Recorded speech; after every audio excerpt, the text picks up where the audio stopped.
Hey everybody, welcome back to the back bar here at the Gopherwood Lounge, where we teach you how to make the tiki drinks we serve on the lounge.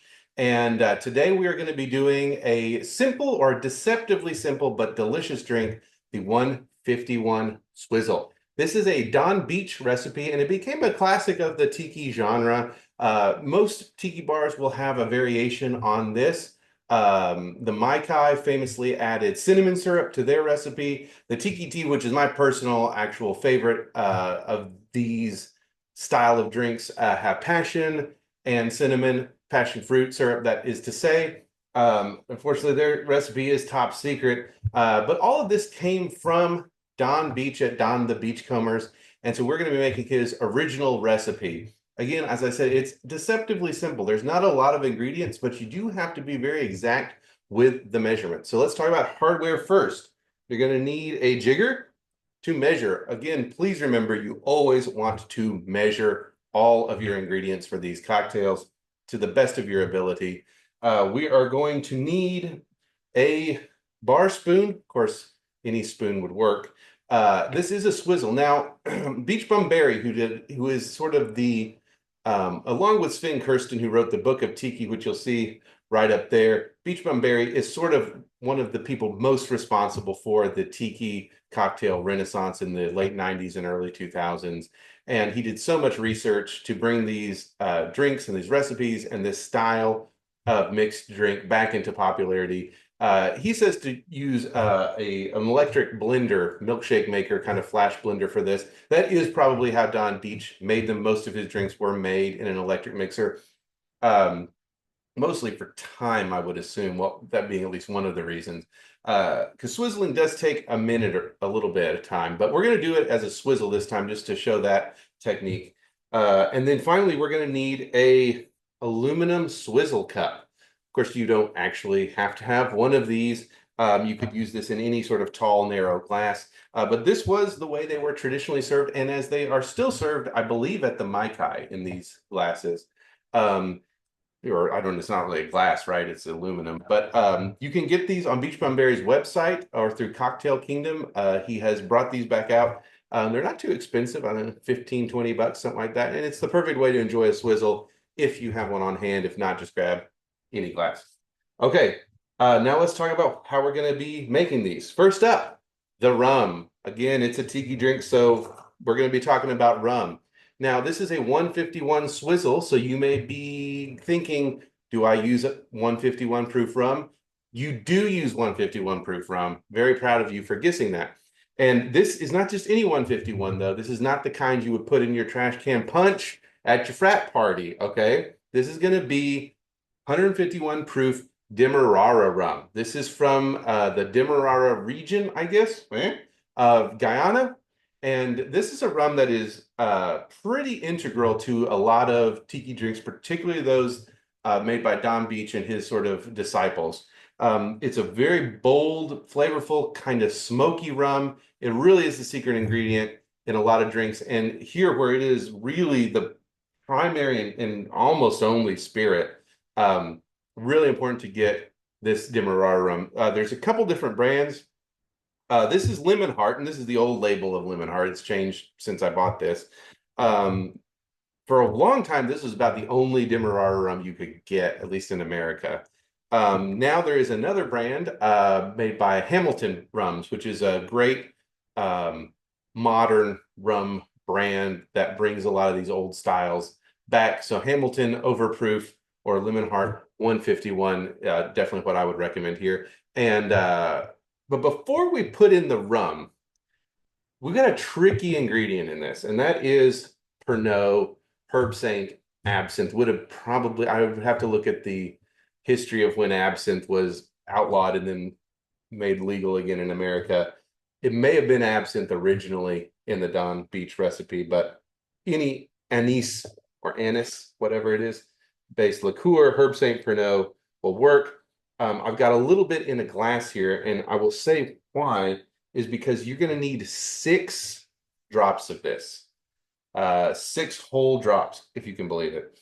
And I'm going to start with this because it's a little tricky to just get 6 drops. Sometimes you end up putting a whole bunch in and then it ruins the drink and you got to start all over. So we're going to start with 6 drops. And if you've got a little eyedropper that would work, or they do make little shaker bottles that make this a little easier.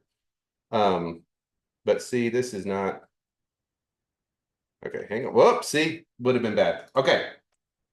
We're going to improvise here at the lounge. We're going to get out our measuring spoons. Okay.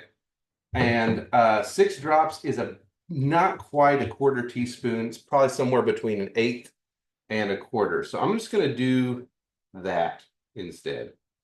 Whoop, see, too much. Would have ruined the drink. Pour a little bit out. Even a little bit more.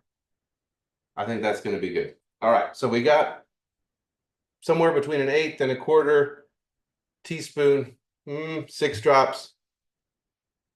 That may have been not enough. Let's boop. Maybe one more. Let's see. A little goes a very long way with this. All right, we're gonna call that good. And at the end of the episode here, we'll find out if I blew it. Okay.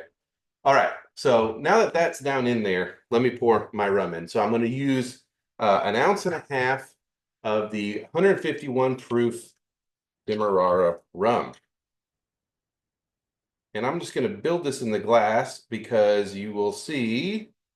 And isn't this stupid? Build it in the glass. Then there's some of this stuff, guys. I'm going to be frank with you. There's no way to use the right terminology and talk about this without sounding like a complete idiot. Build in the glass. It sounds so dumb. Oh well, we are stuck with the language we are stuck with. All right, so 1.5 ounces of that, 6 drops of Pernod. We're going to do a dash of Angostura bitters, kind of the bog standard bitters that you'll find at any liquor store. And then we are going to do a 1/2 ounce of simple syrup. And I'm going to use Trader Vic's rock candy syrup for this, which we mentioned in our Mai Tai video. If you didn't get a chance to see that, go back and take a look at it. I think that's a probably better place to start with tiki drinks than the 151 Swizzle. And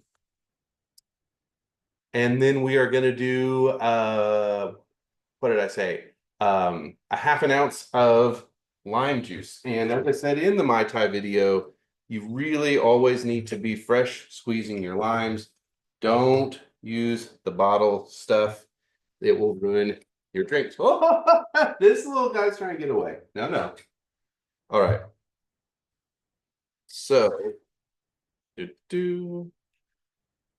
that is 1/2 ounce of lime juice. And then that is it, guys. It's like I said, it's a pretty simple drink, but deceptively simple in that you want to get, because there's so little, and some of these measures are so small, it can be tricky. And then we're going to use a whole bunch of crushed ice to fill. And then we're going to find out, and again, as I said, Don Beach would have used an electric mixer. A lot of bars today will probably use an electric mixer, but we're going to do this the old-fashioned way, and hopefully you can hear me over this. But this is the swizzling. This is where the term swizzle gets its name. Is you are swizzling. It's, I guess, I don't know. But mixing it up. Why those bar spoons have that, I don't know if you can see it, that sort of barber pole looking texture to them. And I probably could have got my ice crushed a little bit finer. This is a drink that really does benefit from the ice being crushed pretty small. So, you know, if you've got a Lewis bag, which is a canvas bag with a mallet on it, this is the time to get that out. And you're going to top with more crushed ice. And then we are going to garnish, put a straw, and we're going to garnish this with a cinnamon stick. And I think, you know, this cinnamon stick garnish is probably why the Mai Tai and the Tiki Tea and the other sort of disciples of Don Beach why they ended up putting cinnamon syrup in their versions of the Swizzle. As you can see with this, maybe you can see, I don't know, it gets nice and frosted, and just a really cool, let's get this out of the way, cool presentation for the 151 Swizzle. Let's take a taste and see how we did.